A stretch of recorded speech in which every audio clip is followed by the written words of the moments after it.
So as I mentioned yesterday, I'm going to be switching around a few videos, so obviously my Beatles first time listening videos are supposed to come out Sunday, but just for time reasons, I switched them around, so I did a guitar video yesterday, which is just the starting of a new series called My Guitar Progress. If you're interested in that, I'll link it down below, of course, but today I'm going to be listening to Sgt. Pepper's Lonely Hearts Club Band for the first time. I had to look at the title to read it, so to make sure I was doing it correctly, and I'm kind of going through like a weird order for the Beatles albums. I know I should go from start to finish, but I did start with Abbey Road.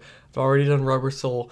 This one seems really interesting. I mean, I'm gonna do videos for almost all of them, so it doesn't really matter that much. But just as always, this album is about 40 minutes long, I think, as well as a documentary that's here too. And the editor notes, yeah, there's a lot, so I'm gonna just read this to myself once again. So I just finished reading it, and it says that basically I'll just sum up kind of the important parts that I took out of it. Something about Paul McCartney coming up with like an alter ego, which I find kind of funny, but it said that it kind of changed because you could have about like 3-minute pop songs. I think that came from the Beach Boys, as I said. Now obviously this is rock, but I noticed on Rubber Soul that a lot of the songs were a lot shorter. Now when I look at here, some of them are longer than 3 minutes, and I think there was only one maybe that was longer than 3 minutes on Rubber Soul, something like that. That album is just so good. Like, the Beatles are just so special. Like, you really get that magic feeling when you're listening to them. I'm really excited here. There's a bunch, and it says like it was very experimental too. So again, it's like 40 minutes long, so I'll be back in about 40 minutes.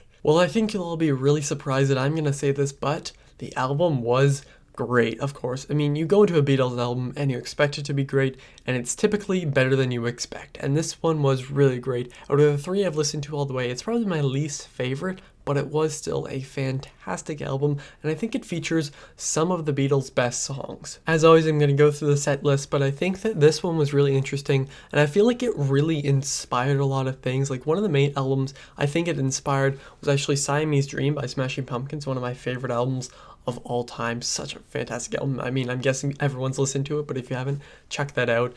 And it really added to like psychedelic rock. There's a few songs in particular, and I'll talk about those, of course. But without further ado, let's just jump straight into it. So of course it opens with Sgt. Pepper's Lonely Hearts Club Band, which I'll probably mess up saying. I might have messed it up there, but it was really cool, and I love the like whole left right kind of channel, saying like the audio, how they were introducing the band on one side, and you could like, or it was like they were introducing it on the right side, and then you could hear them playing in the left, and then like the crowd cheering. Obviously that goes into With a Little Help from My Friends, which I get high with a little help from my friends. So I thought that was funny. I actually didn't know, I don't think, any of the songs on this album, like going into it. Maybe like parts of them, but really not too much. Lucy in the Sky with Diamonds is where the audio kind of went straight back to the middle, which again I had no problem with. That was probably my second favorite on the album, honestly.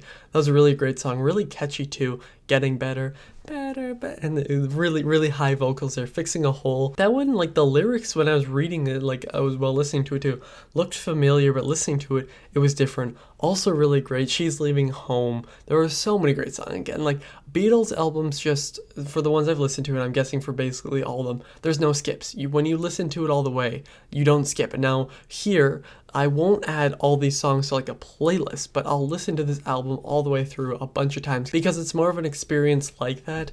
And being there for the benefit of Mr. Kite, exclamation mark. I think the exclamation mark, I barely said that word, really helps there. That was fun.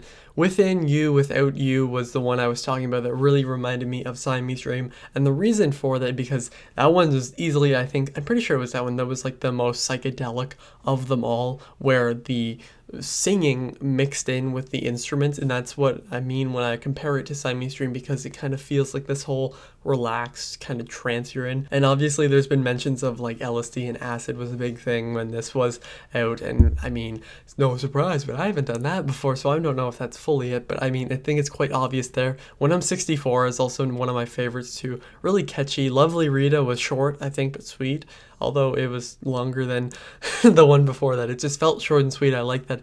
Good morning, good morning, good morning. Repetitive, really good. Sgt. Pepper's Lonely Hearts Club Band Reprise, I mean, same thing. It's just really good. And then, of course, the best song on the album, and one of the best Beatles songs I've ever heard, is A Day in the Life, which just is really like almost powerful in a way. I looked it up while I was listening to it, and well, like when it finished, but it was written partially. There were lines about it, about I think a friend or a friend of a friend who died in a car accident. So that's why one of the lines is like, he blew out his mind in like the car. I thought that was something else, but there was that, and I love the sound mixing there, everything, like the editing on the sides.